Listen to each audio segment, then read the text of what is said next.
नमस्कार साथियों। आज हमारा जो टॉपिक है वह है हीमोग्लोबिन। हीमोग्लोबिन क्या होता है इसके बारे में हम जानेंगे, और स्ट्रक्चर ऑफ हीमोग्लोबिन, हीमोग्लोबिन का स्ट्रक्चर क्या होता है इसके बारे में जानेंगे। टाइप्स ऑफ हीमोग्लोबिन, हीमोग्लोबिन कितने प्रकार का होता है, और डेरिवेटिव्स ऑफ हीमोग्लोबिन, हीमोग्लोबिन के डेरिवेटिव्स क्या क्या हैं, और सिंथेसिस ऑफ हीमोग्लोबिन, हमारा हीमोग्लोबिन जो होता है वह कहाँ से सिंथेसिस होता है। फंक्शन ऑफ हीमोग्लोबिन, हीमोग्लोबिन के क्या फंक्शन होते हैं, क्या क्या कार्य होते हैं, उनके बारे में भी हम जानेंगे। Normal HB level according age के अनुसार हमारा नॉर्मल जो हीमोग्लोबिन है वह कितना होना चाहिए, इन सब के बारे में जानेंगे। तो चलते हैं। सबसे पहले हमारा स्ट्रक्चर ऑफ हीमोग्लोबिन, जो हीमोग्लोबिन होता है उसका स्ट्रक्चर क्या है।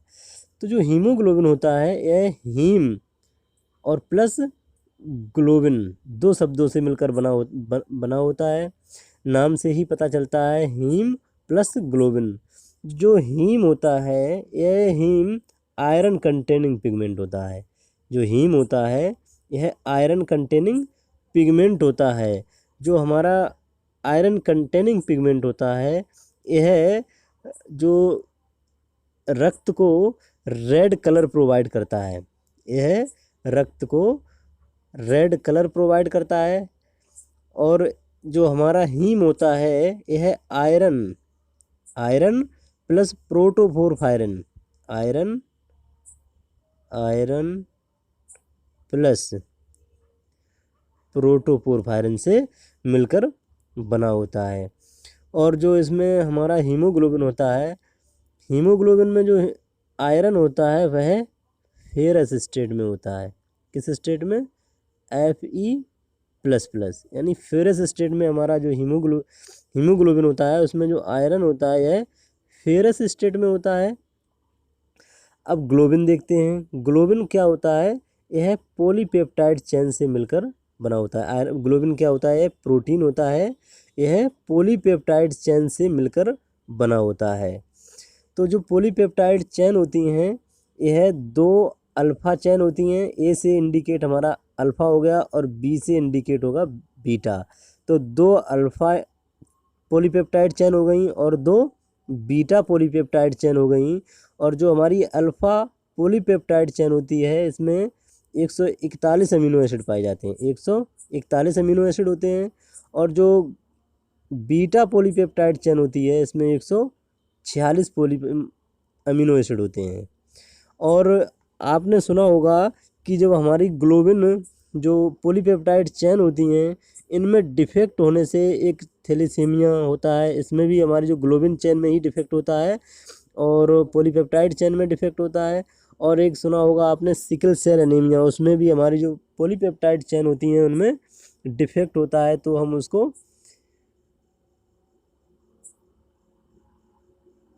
नेक्स्ट है हमारा हीमोग्लोबिन का जो स्ट्रक्चर। हम आपको इस तरीके से इमेज बना नहीं पाते इसलिए दिखा रहे हैं। जो हमारा ये दो हो गई पॉलीपेप्टाइड चेन और दो हो गई अल्फ़ा चेन।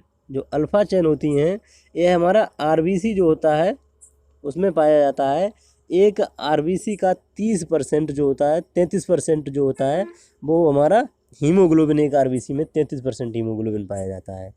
और जो यहाँ पे जो हमारा ये है आयरन पिगमेंट हो गया, यहाँ पे आयरन, जो आयरन होता है यहाँ पे ऑक्सीजन बाइंड करता है। जो हमारा आयरन होता है यहाँ पे ऑक्सीजन बाइंड करता है। एक हीमोग्लोबिन में दो पॉलीपेप्टाइड यानी दो और दो चार पॉलीपेप्टाइड चेन हो गई और चार हमारे आयरन के अणु हो गए। जो चार आयरन के अणु हो गए हैं तो हमारा जो कंप्लीटली एक जो हीमोग्लोबिन पूरा एक हीमोग्लोबिन ऑक्सीजन के चार अणु, 1 2 3 4, चार अणु ऑक्सीजन के एक हीमोग्लोबिन में बाइंड करके ले जाता है।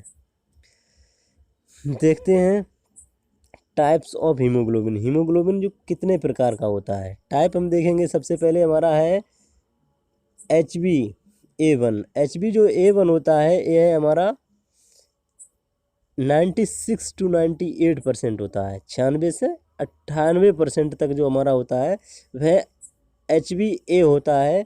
यह सबसे ज़्यादा हमारी बॉडी में पाया जाता है। इसमें दो अल्फ़ा और दो बीटा चेन पाई जाती हैं। यह हमारा 96 से 98% होता है। और जो HbA2 होता है यह बहुत कम परसेंट में पाया जाता है, 2 से 4% में पाया जाता है। तो इसमें 2 अल्फ़ा और 2 डेल्टा पॉलीपेप्टाइड चेन होती हैं। और हमारा जो तीसरा होता है, दूसरा और ये तीसरा HbF, जो HbF होता है इसको, यह जो HbF होता है यह फीटस में प्रेजेंट होता है। फीटस, जब यूट्रस के अंदर बच्चा ग्रोथ कर रहा होता है तो उसको हम फीटस बोलते हैं। उसमें हमारा जो HbF पाया जाता है इसमें 2 अल्फ़ा चेन होती हैं और 2 गामा चेन होती हैं। 2 अल्फ़ा और 2 गामा पॉलीपेप्टाइड चेन जो होती हैं वह फीटस में पाई जाती हैं। तो ये हमारा 3 प्रकार का हीमोग्लोबिन हो गया। नेक्स्ट देखते हैं डेरिवेटिव्स ऑफ हीमोग्लोबिन। जो हीमोग्लोबिन होता है उसके डेरिवेटिव्स क्या होते हैं। जो HB हमारा हीमोग्लोबिन होता है, डेरिवेटिव देखेंगे ऑक्सी हीमोग्लोबिन। सबसे पहला हमारा ऑक्सी हीमोग्लोबिन। जब हमारा HB जो होता है यह किसके साथ बाइंड करता है, O2 के साथ, तो हमारा बनता है ऑक्सी हीमोग्लोबिन। क्या बनता है, ऑक्सी हीमोग्लोबिन। और जब हमारा HB जो होता है यह बाइंड करता है CO2 के साथ, कार्बन डाइऑक्साइड के साथ, तो हमारा कार्बामिनो हीमोग्लोबिन बनता है। और नेक्स्ट है हमारा, जब हमारा HB बाइंड करता है कार्बन मोनोऑक्साइड, जब हमारा HB जो हीमोग्लोबिन होता है यह बाइंड करता है कार्बन मोनोऑक्साइड के साथ, तो हमारा बनता है कार्बोक्सी हीमोग्लोबिन। और जब हमारा HB बाइंड करता है ग्लूकोज के साथ, जब बाइंड करता है तो हमारा HbA1c बनता है। जब किसी भी व्यक्ति को शुरुआत में, जब जिसका ग्लूकोज लेवल बढ़ता है तो वह डॉक्टर के पास जाता है, तो डॉक्टर साहब सबसे पहले क्या करेंगे, HbA1c एक जांच करा के लाओ। तो जो HbA1c होता है यह हमारा ग्लूकोज के साथ बाइंडिंग के लिए सबसे अच्छा इंडिकेटर होता है। यह सबसे अच्छा होता है HbA1c जो टेस्ट होता है। इससे हमारा लॉन्ग टर्म HB जो हीमोग्लोबिन की ग्लूकोज के साथ बाइंडिंग होती है लॉन्ग टर्म की, वो पता चलती है। तो HbA1c जो हमारी है डायबिटीज़ की शुरुआती स्टेज में सबसे पहले जब डॉक्टर जांच कराते हैं वो HbA1c होती है। नेक्स्ट देखते हैं सिंथेसिस ऑफ हीमोग्लोबिन। जो हमारा हीमोग्लोबिन होता है वह कहाँ से सिंथेसिस होता है। हीम जो होता है यह माइटोकॉन्ड्रिया में सिंथेसिस, कहाँ पे, जो सेल होती है उसके अंदर माइटोकॉन्ड्रिया होता है, वहाँ पे क्या सिंथेसिस होता है, हीम। और जो ग्लोबिन होता है यह साइटोप्लाज्म में सिंथेसिस होता है। जो ग्लोबिन होती है, ग्लोबिन हमारी जो प्रोटीन होती है इसका सिंथेसिस क्या होता है, साइटोप्लाज्म में। और साइटोप्लाज्म जो सेल के अंदर साइटोप्लाज्म होता है उसमें ग्लोबिन का सिंथेसिस होता है। Erythroid cell in bone marrow, जो एरिथ्रोइड सेल हमारी बोन मेरो के अंदर पाई जाती हैं उसमें 85% जो होता है वह हीम का सिंथेसिस होता है। 85% हीम का सिंथेसिस होता है। अब हम देखते हैं फंक्शन ऑफ हीमोग्लोबिन। जो हमारा हीमोग्लोबिन होता है इसके कार्य क्या क्या होते हैं। जो हमारा हीमोग्लोबिन होता है इसके क्या क्या कार्य होते हैं इनके बारे में हम जानेंगे। Carrying and transport oxygen to various tissue, CO2 और जैसे carbon dioxide tissue to lungs. जो हमारा सबसे मेन काम होता है हीमोग्लोबिन का वह ऑक्सीजन जो को बाइंड करके वेरियस टिश्यू, जो हमारी बॉडी के अलग अलग टिश्यू पाए जाते हैं उन तक ले जाता है, और वहाँ से कार्बन डाइऑक्साइड को बाइंड करके टिश्यू से जो हमारे फेफड़े होते हैं वहाँ तक लाता है, और फेफड़ों द्वारा जो हमारा कार्बन डाइऑक्साइड होता है बाहर हम सांस के द्वारा बाहर निकाल देते हैं। तो हमारा सबसे मेन काम जो हो गया हीमोग्लोबिन का वह हो गया ऑक्सीजन ले जाना और कार्बन डाइऑक्साइड टिश्यू से लाना। इसका मेन जो काम हो गया हमारा हीमोग्लोबिन का। दूसरा है कलरिंग प्रॉपर्टी। जो हमारा इसमें आयरन कंटेनिंग जो पिगमेंट पाया जाता है उसकी वजह से हमारा जो रेड कलर होता है रक्त का, उसकी वजह से हमारा जो रक्त का कलर होता है वह रेड होता है। तो कलरिंग प्रॉपर्टी जो हमारी हीमोग्लोबिन की होती है वह आयरन कंटेनिंग पिगमेंट की वजह से होती है। तीसरा है एसिड बेस रेगुलेशन। हमारा जो हीमोग्लोबिन होता है यह एसिड बेस को भी बैलेंस करता है। यह कार्बन डाइऑक्साइड को निकाल कर हमारी बॉडी का जो रेस्पिरेटरी जो एसिडोसिस से बचाता है हमारी बॉडी को, ये इसका एसिड बेस बैलेंस वाला काम हो गया। Maintain safe of RBC. Haemoglobin क्या करता है, जो हमारी आरबीसी होती है उसकी शेप को भी मेंटेन करता है। Nitric oxide and carbon monoxide can also bind with HB. जो नाइट्रिक ऑक्साइड होती है और कार्बन मोनोऑक्साइड को भी जो हमारा हीमोग्लोबिन होता है वो बाइंड करता है। तो ये तो हो गए फंक्शन। अब देखते हैं हम normal value according age. Age के अनुसार नॉर्मल कितनी वैल्यू होनी चाहिए हमारे हीमोग्लोबिन की।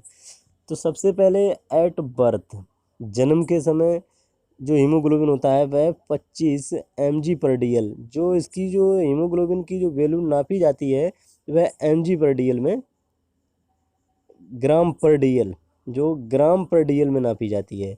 तो जन्म के समय सबसे ज़्यादा पाया जाने वाला हीमोग्लोबिन होता है यह 25 ग्राम पर डीएल।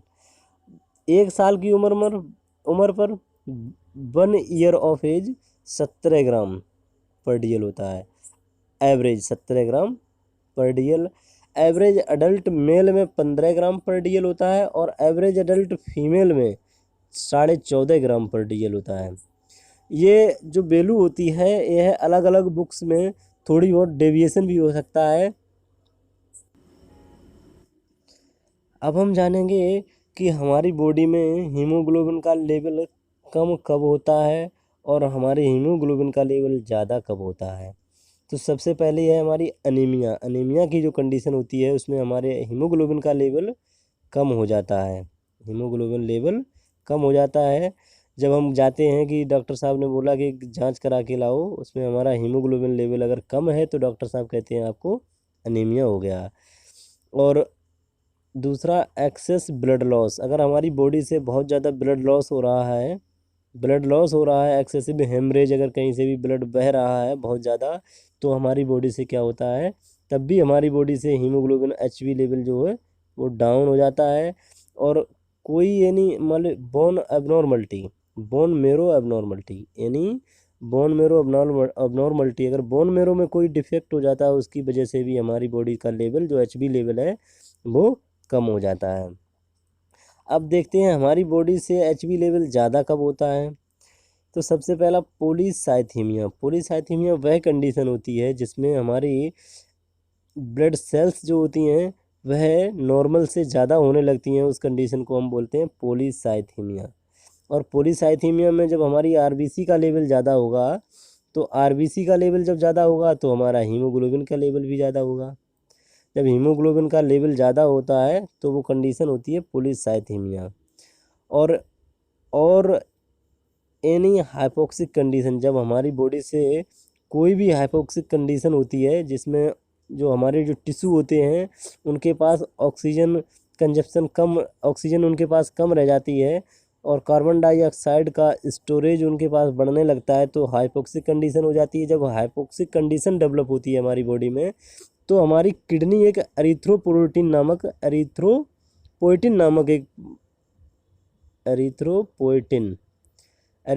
नामक हार्मोन सीक्रेट करती हैं। उनसे क्या होता है कि हमारी जो बॉडी है आरबीसी का प्रोडक्शन बढ़ा देती है, तो उसमें हमारा क्या होता है, एचबी का लेवल बढ़ जाता है, इंक्रीज हो जाता है एचबी का लेवल। तो हमने आज जाना कि एचबी का लेवल और एचबी का लेवल कम और ज़्यादा कब कब होता है। तो आशा करते हैं हमारी ये वीडियो आपको अच्छी लगी होगी। अगर हमारी वीडियो जानकारी आपको अच्छी लगी तो लाइक शेयर एंड सब्सक्राइब ज़रूर करना। धन्यवाद।